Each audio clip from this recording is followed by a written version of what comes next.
review nih mesin lemari pengering pakaian menggunakan model knockdown atau bongkar pasang, kapasitasnya 15-20 kilo. Nah, mau tahu gak sih kelanjutan dari video ini tuh kayak gimana? Tonton terus sampai selesai. Nah, yang pertama aku mau jelasin nih dari lemari pengering pakaian ini.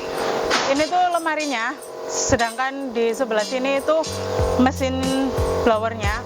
Nah, lemarinya ini terbuat dari material stainless steel untuk pintunya, sedangkan di samping-samping ini berbahan material galvalum. Terus yang warna biru ini tuh agar pada saat pengiriman mesin ini tuh tidak tergores-gores dengan barang yang lain pada saat di ekspedisi. Terus di mesinnya ini juga dilengkapi dengan komponen panel.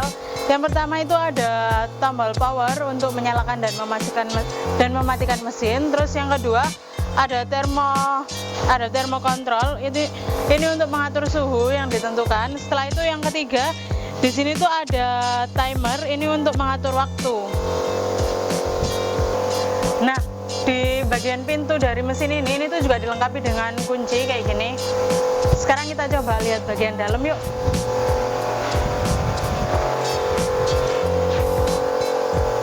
Nah, terus di bagian pintunya ini juga dilengkapi dengan slot ya. Jadi pada saat pengeringan itu pasti aman untuk digunakan. Nah, kayak gini nih bagian dalam dari lemari pengering pakaian. Yang pertama ini tuh dilengkapi dengan tatakan ya. Tatakannya ini tuh buat untuk menggantungkan bajunya seperti itu. Terus di bagian atas sana itu ada exhaust fan, itu berguna untuk mengatur sirkulasi udara yang ada di lemari pengering pakaian ini. Setelah itu mesin ini tuh bisa dibongkar pasang ya. Nanti kalian tonton terus video ini sampai selesai. Nah, di setiap pembelian mesin di Raja Pengering kalian juga pasti mendapatkan stiker kayak gini. Nah, pada saat pembelian kalian pasti dilengkapi dengan stiker dari Raja Pengering. Terus kalian juga pasti mendapatkan kode mesin. Jadi pada saat kalian mesinnya rusak atau mengalami masalah, kalian tinggal menyebutkan kode mesin. Nah, setelah aku mereview dari lemari pengering pakaian ini, sekarang lanjut aja ke tutorial. Nah, yang pertama kalian bisa pasangkan selang regulator pada LPG kayak gini. Nah, terus ini juga dilengkapi dengan dua steker. Yang pertama ini steker untuk fan, dan yang kedua ini tuh steker untuk mesin. Terus jangan lupa kalian juga nyalakan tombol on di saklarnya. Setelah itu kita pindah ke bagian mesinnya. Kalian bisa atur waktu sesuai kebutuhan.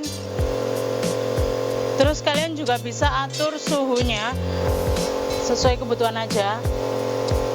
Terus kalian tinggal nyalakan tombol power. Nah, kalian pasti penasaran kan suhu yang ada di dalam lemari pengering pakaian ini tuh sampai berapa sih? Nah, ini aku udah bawa termometer. Sekarang kita coba tes aja yuk, berapa sih suhu yang ada di dalam lemari ini. Nah, suhunya tuh kayak gini ya guys. Nah, setelah menggunakan mesin ini, kalian tinggal matikan aja tombol saklar. Nah, kayak gini ya. Nah, terima kasih udah nonton video ini sampai selesai. Jangan lupa di like, komen, dan subscribe YouTube channel ini. Sampai jumpa di video-video berikutnya. Dadah!